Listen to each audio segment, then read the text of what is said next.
Good morning students. तो देखिए आज हम हमारे कक्षा 10वीं में हिंदी में 7वां पाठ है हमारा सूर्यकांत त्रिपाठी निराला। इनका कवि परिचय हम पढ़ेंगे। इन कवि ये महान कवि हैं, इनको कौन नहीं जानता। हिंदी साहित्य में इनका बहुत बड़ा योगदान है। साथ ही में इनका हर क्लास में हर कक्षा में आप इनके बारे में पढ़ते हुए आए हैं। ये छायावाद के प्रमुख कवि रहे हैं सूर्यकांत त्रिपाठी निराला। इनका जन्म पश्चिम बंगाल में हुआ था। कहाँ पर हुआ था? पश्चिम बंगाल में महिषादल के जो सन कब हुआ था? 1896 ईस्वी में इनका जन्म हुआ और वह मूलतः गढ़कोला जो जिला उन्नाव है उत्तर प्रदेश के निवासी थे।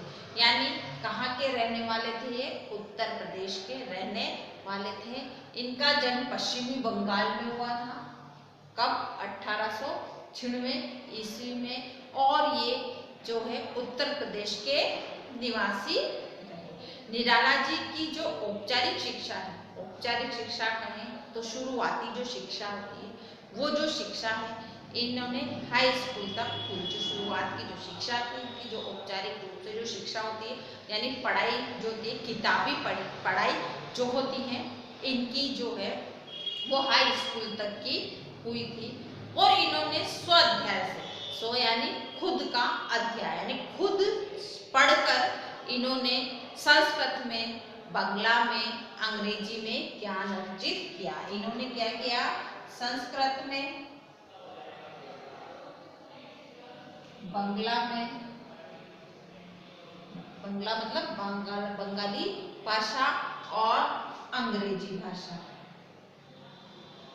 इन तीनों जो भाषाओं में जो इन्होंने अपने आप का ज्ञान अर्जित किया। इनकी पढ़ाई ज़्यादा नहीं हुई थी, ये हाई स्कूल तक ही पढ़े थे, किंतु इन्होंने खुद अध्ययन किया, खुद इन्होंने पढ़ाई की और इन्होंने ये जो है हमारी संस्कृत भाषा, बांग्ला भाषा और उसके अलावा अंग्रेजी भाषा में अपने ज्ञान को अर्जित किया। इनको पढ़ कर अपने ज्ञान को इन्होंने बढ़ाया। अब 3 वर्ष की अवस्था में ही क्या हुआ था? इनकी माँ का जो है देहांत हो गया था। इनकी माँ इनको छोड़कर चली गई थी और युवा अवस्था में पहुंचते ही इनके पिताजी का भी निधन हो गया। यानी इनका जीवन बहुत सुखमय नहीं रहा।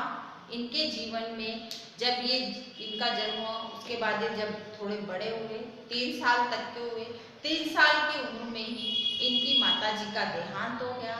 और जब ये युवा अवस्था तक पहुंचे यानी 14, 15, 16 साल की उम्र तक पहुंचे तो उस उम्र तक पहुंचते ही इनके पिताजी का भी निधन हो गया। उसके बाद इन्होंने क्या किया? जो रामकृष्ण परमहंस और विवेकानंद की विचारधारा के विशेष रूप से ये प्रभावित थे। इन्होंने अपने जीवन में जो रामकृष्ण परमहंस है और विवेकानंद जी हैं, जो उनके विचार हैं, उन विचारों को अपने जीवन में उतारा और उन विचारों के द्वारा ही इन्होंने अपने जीवन में उनका इनके जीवन पर विशेष प्रभाव पड़ा। निराला जी का जो पारिवारिक जीवन है वो दुखों और संघर्षों से भरा हुआ रहा है। यानी इन्होंने बचपन से ही बहुत अधिक दुख देखे और बहुत अधिक संघर्ष इन्होंने अपने जीवन में किए। यानी पूरा जीवन इनका जो था वो संघर्ष में रहा है। साहित्यिक जीवन भी इन्हें काफी संघर्ष करना पड़ा। यानी साहित्य में आने के लिए भी इन्हें संघर्ष करना पड़ा। यानी इनका पूरा जीवन जो कहें हम वो संघर्ष में और दुखों से भरा था। वे पहले छायावादी, फिर प्रगतिवादी और मुक्त छंद के प्रवक्ता कवि के रूप में चर्चित रहे। यानी शुरू में ये क्या थे? छायावादी कवि थे, बाद में थोड़े प्रगतिवादी कवि हो गए और फिर मुक्त छंद प्रवक्ता के रूप में जो इनका नाम हमारे जो साहित्य में चर्चित रहा। फिर उसके बाद लगभग 1961 में इनका देहांत हो। यानी इनका जो जीवन काल है वो जीवन काल बड़ा संघर्ष में रहा। इन्होंने अपने जीवन में बाल्य अवस्था से ही दुख देखे और उसके बाद जीवन के दुखों और संघर्ष से को सहते हुए अपने जीवन में इन्होंने साहित्य में कदम रखा और साहित्य में इच्छायावादी, प्रगतिवादी और मुक्तिवाद छंद प्रवक्ता के कवि रहे। उसके बाद इनका देहांत 1961 में। निराला जी की जो प्रमुख रचनाएं हैं वो रचनाएं हैं हमारे, इनकी जो रचनाएं हैं उन रचनाओं में अनामिका है।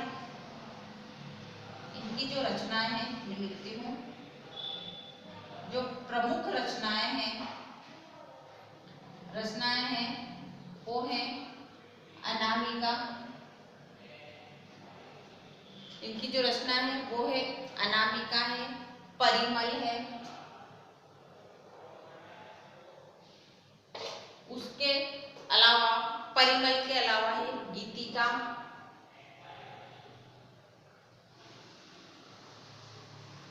और गीतिका है। इसके अलावा तुलसीदास है, कुकुरमुत्ता है, तुलसीदास क्या है, कुकुरमुत्ता मुक्ता। उसके अलावा इनकी रही है जो नए पत्ते,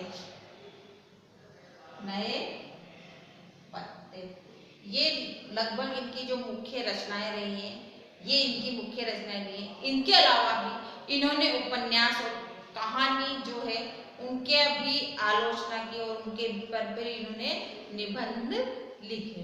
यानी जो हमारे कवि सूर्यकांत त्रिपाठी निराला जी हैं, उनका जन्म 1896 में हुआ, उनकी मृत्यु जो हुई वो 1961 में हुई।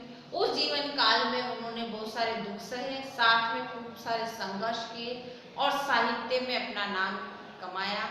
छायावादी कवि ये रहे हैं। उसके अलावा इन्होंने प्रगतिवादी और मुक्त छंदवाद भी रहे। इनकी प्रमुख जो रचनाएं रही हैं वो है अनामिका, परिमल, गीतिका, तुलसीदास, कुकुरमुत्ता और नए पत्ते। इसके अलावा इन्होंने कई उपन्यास, कई कहानियां और कई निबंध भी लिखे हैं। तो यह आया आपको समझ में। आज तक के लिए इतना ही। जो कल हम हैं हमारे पाठ का सार और पद के साथ मिलते हैं। इनकी जो कविता जिनका दिया हुआ है हमारे, उसके बारे में हम कल पढ़ेंगे। आज तक के लिए इतना ही। Thank you.